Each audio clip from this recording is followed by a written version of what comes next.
I built an empire for you! I killed for you, and you choose her! You gave me a cup of water, Cashel. You gave me a cage. Put the gun down. 8 hours. He turned the corner into a dark, trash-filled alley, his hand already reaching for the silver pistol in his coat. He expected to find a ransom note. He expected to find a gang of thugs holding her for $1 billion payout. Instead, his heart stopped.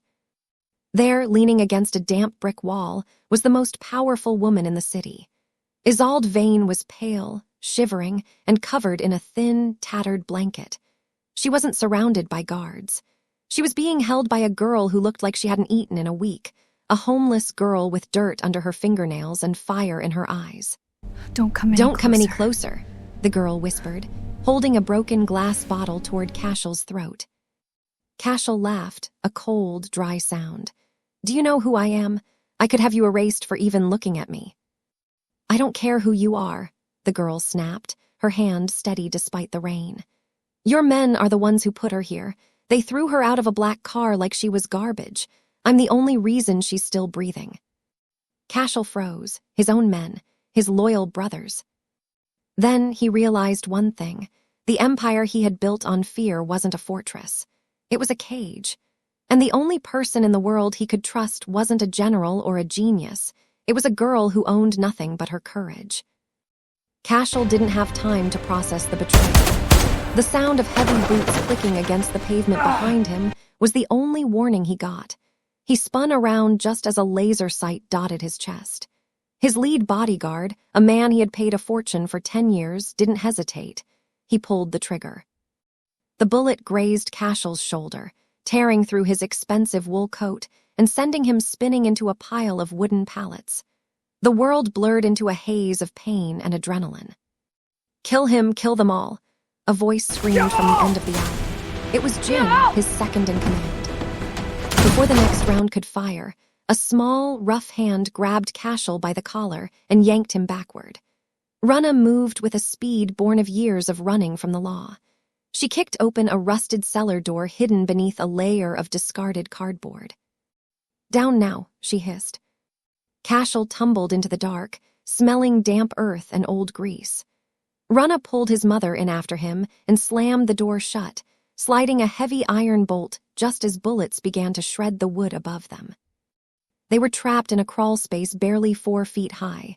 Cashel scrambled to his feet, his hand instinctively reaching for his phone to call for backup, but the screen was shattered. Even if it worked, there was no one left to call. Every contact in his phone was a person currently trying to end his life. "Give me the gun," Runna commanded, extending her hand in the dark. "I don't take orders from people like you," Cashel snapped, his breath coming in ragged gasps. "People like me know how to disappear in the dirt," she retorted, her eyes glowing in the faint light filtering through the floorboards. "People like you stand out like a neon sign. Give it to me, or walk out there and see how many seconds your bank account buys you." Isolde grabbed Cashel's wrist, her grip surprisingly firm. "Listen to her, Cashel. You built a world of shadows. Now you have to learn to live in them." Cashel looked at his mother's pale face, then at the girl he had planned to bulldoze. He slowly handed over the silver pistol. As Runna tucked it into her waistband, she didn't look triumphant. She looked burdened. "The exits are being watched," Runna whispered. "To get out of here, you're going to have to do something you've never done. You're going to have to get your hands dirty." Runna didn't wait for him to agree. She moved through the darkness of the crawlspace like a cat, navigating a labyrinth of forgotten pipes and crumbling brick.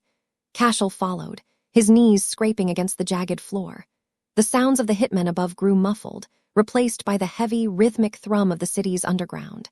Every few seconds, the ground vibrated as a subway train roared somewhere in the distance. To Cashel, it felt like the heartbeat of a monster he had helped create. "Keep your head down," Runna whispered. "The air gets thin near the steam pipes." Cashel ignored the sting in his shoulder. His mind was racing, replaying Jin's face in the alley. He had promoted Jin personally. He had given the man power, money, and a seat at the highest table in the Vane syndicate. And Jin had thanked him by dumping his mother in a gutter. The arrogance that usually fueled Cashel was being replaced by a cold, hollow vacuum. He wasn't just losing his company, he was losing his reality. They emerged into a larger chamber, an abandoned maintenance room beneath an old textile factory. The air was thick with the scent of ozone and wet wool. Rana stopped at a heavy steel locker and pulled out a bundle of clothes that smelled of wood smoke and cheap detergent. She tossed them at Cashel's chest. "Put those on," she commanded. Cashel looked at the faded denim and the frayed work shirt. "I am not wearing rags." Rana stepped closer, her face inches from his. "Right now, your face is on every digital billboard in the Upper District. They aren't just looking for Cashel Vane. They're looking for a man in a $5,000 suit who looks like he owns the world. You want to survive the night? You need to look like someone who doesn't exist." Isolde sat on a rusted bench, watching her son. "She's right, Cashel. Your pride is a beacon, turn it off." Gritting his teeth, Cashel stripped off his ruined designer jacket. He felt exposed, the cold air biting at his skin. As he pulled on the rough fabric of the worker's clothes, he felt a strange weightlessness. For the first time in 15 years, he didn't have a title. He was just a man in a dark room. "What now?" Cashel asked, his voice losing its sharp edge. "Now we move to the low sectors," Rana said, checking the magazine on Cashel's confiscated pistol. "Jin's men won't go there tonight. It's too crowded, too messy. They can't use their high-tech toys in the noise of the night market. We hide in plain sight." And then, Rana looked at him, a flicker of pity in her eyes. "Then you learn how the other half survives the mess you made, because the only way to get back into your tower is to understand the foundation it's built on. Your men are hunting a ghost, Cashel. Let's make sure you stay one." As they climbed a rusted ladder toward the surface, Cashel looked at his hands. They were covered in grease and soot. The hatch opened into the back of a bustling kitchen, thick with the smell of scorched spices and cheap oil. Cashel climbed out, his legs cramping from the crawl. He stood in the middle of a chaotic night market, a sprawl of neon lights and makeshift stalls that he had previously only seen through the tinted windows of his penthouse. Here, the air was a physical weight, vibrating with the shouts of vendors and the hiss of deep fryers. Rana moved through the crowd with an invisible grace, her hand never leaving the hilt of the weapon tucked into her waistband. Cashel trailed behind, shielding his mother from the surging tide of people.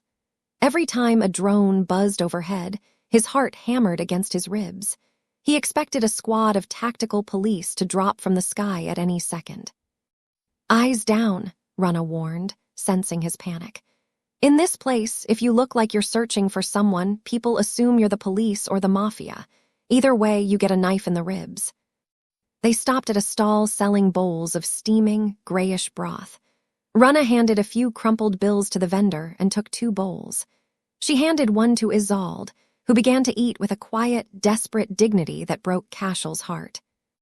"Eat," Rana told Cashel, shoving the second bowl toward him. Cashel looked at the oily film floating on the surface. "I'm not hungry." "You haven't slept, you've lost blood, and you're about to walk 5 miles through a swamp," Rana said flatly. "If you faint, I'm leaving you in the alley. I'm only here for her." Cashel took a sip.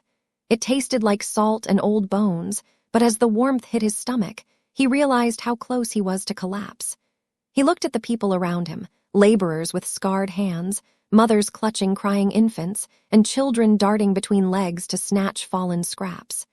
These were the ants he had ordered to be cleared for his new luxury development. Suddenly, a giant digital screen overlooking the square flickered. Cashel's own face appeared, frozen in a professional headshot. Below it, a ticker read, "Cashel Vane missing, foul play suspected. Second in command Jin D. Clares emergency protocol." "He's already taking over," Cashel whispered, his grip tightening on the plastic bowl until it cracked. "He's using my disappearance to consolidate power." "He's doing more than that," Rana said, pointing to the bottom of the screen. A new headline appeared. "Vane Plaza Construction 2 begin tonight. Clearance of illegal settlements authorized by acting CEO." Can Cashel stop the machines he set in motion, or will he be crushed by his own empire? Type "revenge" in the comments if you want to see the boss take back his throne. Rana turned to Cashel, her eyes cold.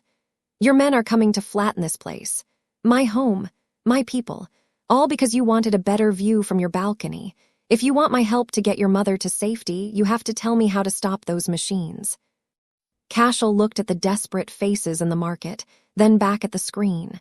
The man he used to be would have walked away. But as he looked at Rana, he felt a spark of something he hadn't felt in years, a sense of debt. Cashel stood frozen as the realization hit him like a physical blow. The heavy machinery, the massive, high-decibel sonic excavators and the armored bulldozers, were already fueled and idling on the perimeter of the dead zone. He knew the schedule because he had written it. He knew the security codes because they were his birthday. He had designed a system that was perfect, cold, and unstoppable. "I can't stop them from a distance," Cashel said, his voice dropping to a low, jagged rasp. "The system is hardwired. Once the emergency clearance protocol is activated, it ignores all remote commands. It's a failsafe I put in to prevent environmental activists from hacking the grid." Rana let out a sharp, bitter laugh. "So you built a monster that doesn't have a leash. Typical." "There is one way," Cashel countered, stepping closer into the circle of light provided by a flickering neon sign. "Every machine is linked to a central mobile hub, a command van.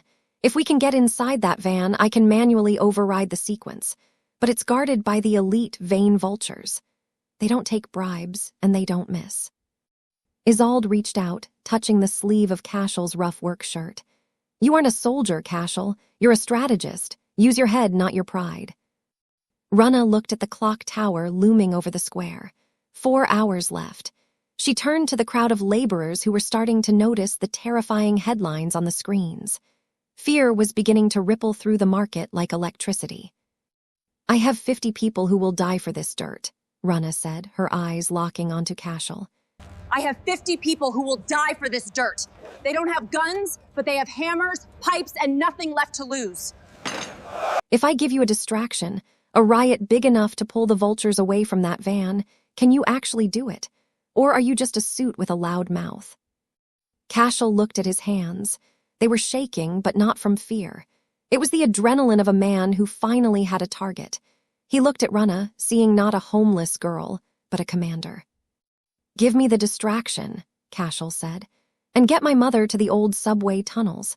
If I fail, the shockwaves from the excavators will collapse these buildings in seconds. You need to be underground." Rana nodded once, a silent pact made in the middle of the chaos. She climbed onto a stack of crates and let out a piercing whistle that cut through the noise of the market. "Listen up," she screamed. "The towers are coming for our homes tonight. They think we're ants. They think we'll just run. Are we going to let them sweep us away?" A roar of defiance rose from the crowd. Cashel watched as the nobodies he had ignored for years suddenly became an army. He realized he had spent his life building walls to keep these people out, never realizing they were the only ones brave enough to let him in. The clock is ticking. Will Cashel betray the people to save himself, or will he risk his life for the dead zone?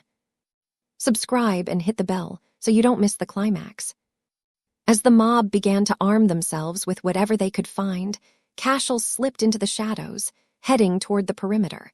He wasn't walking like a CEO anymore. He was hunting like a man who had finally found something worth more than gold. The perimeter of the dead zone looked like a war zone. Massive, matte black bulldozers stood like silent beasts under the glare of industrial floodlights. Standing guard were the Vane vultures, men Cashel had handpicked for their lack of empathy. They were armed with high-grade riot gear and sonic rifles. From the shadows of a collapsed brick warehouse, Cashel watched the command van. It was a reinforced fortress on wheels, parked right in the center of the line. Suddenly, a roar erupted from the southern edge of the slum. A wave of people, led by Rana, surged forward. They weren't just shouting, they were throwing Molotov cocktails made from cheap cooking oil and rags. The night sky turned orange as a barricade of tires caught fire. Target identified, engaging the hostiles, the vultures yelled over their comms. As the guards moved toward the flaming barricade, Cashel moved. He didn't run like an athlete. He moved with the desperate, jagged lunges of a man who knew his life ended if he was spotted. He slid under the chassis of a secondary vehicle, the smell of hot oil and gravel filling his lungs. He reached the command van just as the back door opened. A technician stepped out to adjust the external antenna. Without thinking, Cashel lunged. He didn't use a professional strike. He used his weight to slam the man against the steel door and dragged him into the darkness. Cashel scrambled inside the van. The interior was a glowing hive of monitors and cooling fans. His fingers flew across the keyboard, the muscle memory of the system's architecture taking over. Access DNID. Damn it, Jin, Cashel hissed. The password had been changed. He tried it on his mother's birthday. DENID. He tried the date he founded the company, DENID. Outside, he could hear the screams of the people. The vultures were using the sonic cannons. The frequency was high enough to shatter glass and make human ears bleed.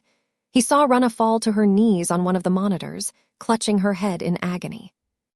Cashel typed 4 letters, FEAR. Access granted. The screen turned green. The countdown to the demolition was at 0042. His hands were slick with sweat as he navigated to the global override menu. But as he reached for the abort key, a cold barrel of a gun pressed against the back of his neck. I knew you couldn't stay away, boss, Jin's voice whispered in his ear. You always were too obsessed with your own toys. Cashel stared at the screen. The countdown hit 0030. If he moved, he died. If he didn't move, Rana and everyone he just met would be crushed. The cold steel of the gun pressed into Cashel's neck, but he didn't flinch. On the monitor in front of him, he could see the bulldozer's hydraulic arms beginning to hiss, preparing to drop. In 30 seconds, the dead zone would become a graveyard. You're a ghost, Cashel, Jin sneered, his voice dripping with the arrogance Cashel had taught him. Why do you care about this dirt? Let it burn. Walk away, and I might let you live long enough to leave the country. Cashel looked at the screen, specifically at a small monitor showing the southern barricade. Rana was back on her feet, blood trickling from her ears from the sonic blast, but she was still standing. She was holding a line for a man she barely knew. You made one mistake, Jin, Cashel said, his voice eerily calm. Yeah, what's that? You forgot who wrote the code. With a roar of defiance, Cashel didn't reach for the abort button. Instead, he slammed his palm onto the emergency, self-test sequence. The van erupted in a chorus of alarms. Outside, the massive bulldozers didn't stop. They turned. The automated systems, suddenly overridden by a feedback loop, identified the Vane vultures' armored vehicles as obstructions. The giant metal blades swung around, smashing into the very trucks the guards were using for cover. Jin screamed in rage and pulled the trigger. The bullet whizzed past Cashel's ear, shattering the main monitor. Cashel lunged backward, tackling Jin into the rack of servers. They crashed into the floor, a mess of tangled wires and sparks. Cashel wasn't fighting like a billionaire anymore. He was fighting like a man from the gutters. He used his forehead, his elbows, and his teeth. You think you're a king, Cashel wheezed, pinning Jin's arm against a hot power supply. A king protects his people, you're just a thief. Outside, the chaos was absolute. The machines were tearing themselves apart, and the vultures were fleeing the mechanical rampage. The people of the slums, seeing the machines turn on their masters, surged forward with a new cry of victory. Cashel grabbed the radio on the console. Rana, get everyone back. The fuel lines are going to blow. Through the static, he heard her voice. We're not leaving without you. Then he realized one thing. For the first time in his life, someone was coming back for him not because of his paycheck, but because they actually cared if he lived or died. Cashel delivered a final, crushing blow to Jin's jaw, knocking him unconscious. He grabbed the override key and scrambled toward the door as the van began to hiss with escaping gas. He burst through the doors just as the first explosion rocked the perimeter. The shockwave threw him into the mud, face first into the filth he once despised. He looked up, coughing through the smoke, and saw a hand reaching out to him through the haze. It was Rana. The smoke from the perimeter was so thick it swallowed the stars. Cashel lay in the mud, his lungs burning, his $3,000 suit now nothing but charred rags fused to his skin. He looked up at Rana. She didn't look like a homeless girl anymore. In the orange glow of the fires, she looked like a titan. "Get up," she said, her voice raspy from the smoke. "The machines are stalled, but the police are 5 minutes out. If they find you here, Jin's story becomes the truth. You'll be the terrorist who destroyed the district." Cashel tried to stand, but his leg buckled. The explosion had sent a piece of shrapnel into his thigh. Without a word, Rana slung his arm over her shoulder. She was half his size, but her strength was anchored in a lifetime of survival. They retreated into the heart of the dead zone, passing rows of people who were putting out fires with buckets of sandy water. As they passed, the residents stopped. They didn't cheer. They watched Cashel with a silent, heavy curiosity. They saw the man who had signed the death warrant for their homes, now bleeding in their dirt. They reached the hidden basement of the old textile factory. Isolde was there, tearing up bedsheets to make bandages. When she saw Cashel, she didn't cry. She simply pointed to a wooden chair. "Sit," she commanded. "You look like a Vane again, beaten but alive." As Rana cleaned his wound with a stinging antiseptic, Cashel looked around the room. It was filled with nobodies. An old man clutching a saved radio, a mother hushing a child, a teenager sharpening a pipe. "Why didn't you leave me in the van?" Cashel asked, looking at Rana. "If I died, the demolition would have stopped anyway. You would have been safe." Rana stopped cleaning the wound. She looked him dead in the eye. "Because if I let you die, I'm no better than the man who sent those bulldozers. I don't save people because they're worth something, Cashel. I save them because they're human." The silence in the room was deafening. For years, Cashel had calculated the value of human lives on spreadsheets. He had deleted thousands of families with a single click because their social value was too low to matter. He looked at his mother, then at the girl who had nothing but her dignity. It finally hit him. Power wasn't about how many people bowed to you. It was about how many people you were willing to stand up for. "Jin still has the secondary servers at the tower," Cashel whispered. "He's going to erase the deeds to this land tonight. He'll claim the fire destroyed the records, and by tomorrow morning, he'll have the legal right to pave over all of you." "Then we go to the tower," Rana said, tightening the bandage. "No," Cashel said, standing up despite the pain. "We don't go to the tower, we take the tower to the people." The Vane corporate tower pierced the clouds like a needle of glass and steel. Inside, Jin was already clinking champagne glasses with the board of directors. On the massive screens behind them, the dead zone was marked as a black void, ready for reconstruction. "To a new era," Jin toasted, his bruised jaw covered in heavy makeup. "Without the weight of the past holding us back." Suddenly, every screen in the room flickered. The sleek corporate graphics vanished, replaced by a grainy, handheld video feed. The board gasped. It was Cashel. He wasn't in a suit. He was standing in the middle of the rain-slicked ruins of the dead zone, surrounded by hundreds of people holding candles and lanterns. "Jin thinks he's deleted you," Cashel's voice boomed through the tower's high-end speakers. "He thinks because you don't have a digital footprint, you don't exist. But I'm standing here with the ghosts he tried to bury." "Turn it off," Jin screamed at the technicians. "Cut the feed." "You can't," Cashel said, leaning into the camera. "I used the override from the command van to lock the system into a public broadcast loop. The whole city is watching, and they're seeing this." Cashel stepped aside.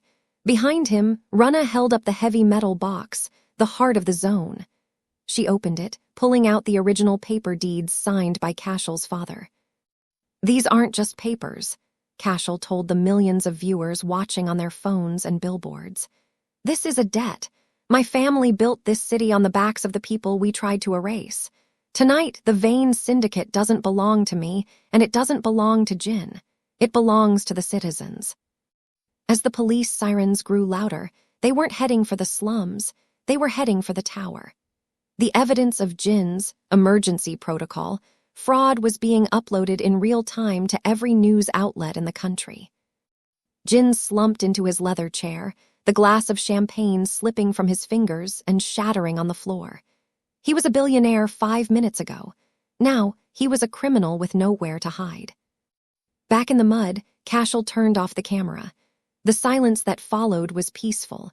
Rana walked up to him, looking at the glowing towers in the distance. "You could go back now," she said softly. "The police will clear your name. You can have your penthouse back. Your throne is waiting."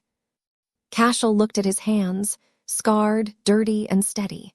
He looked at his mother, who was sharing a piece of bread with a homeless child. He thought about the man who had walked into this alley 48 hours ago, and he realized he didn't recognize him anymore. "The view is better from down here," Cashel said. He didn't return to the skyscraper. He stayed in the dead zone, using his knowledge to turn the landfill into a sanctuary. The arrogant boss was dead, and in his place stood a man who finally understood that the highest score isn't a number. It's the lives you choose to protect. The primary moral lesson is that no one is truly untouchable or self-made. Cashel believed his power came from his bank account and his ability to inspire fear. However, when his world collapsed, his money was useless, and his fear-based loyalty turned into immediate betrayal. The moral is that true security comes from the community you build, not the empire you rule. Rana, who has nothing, has more actual power than Cashel because people follow her out of love and shared survival, not a paycheck.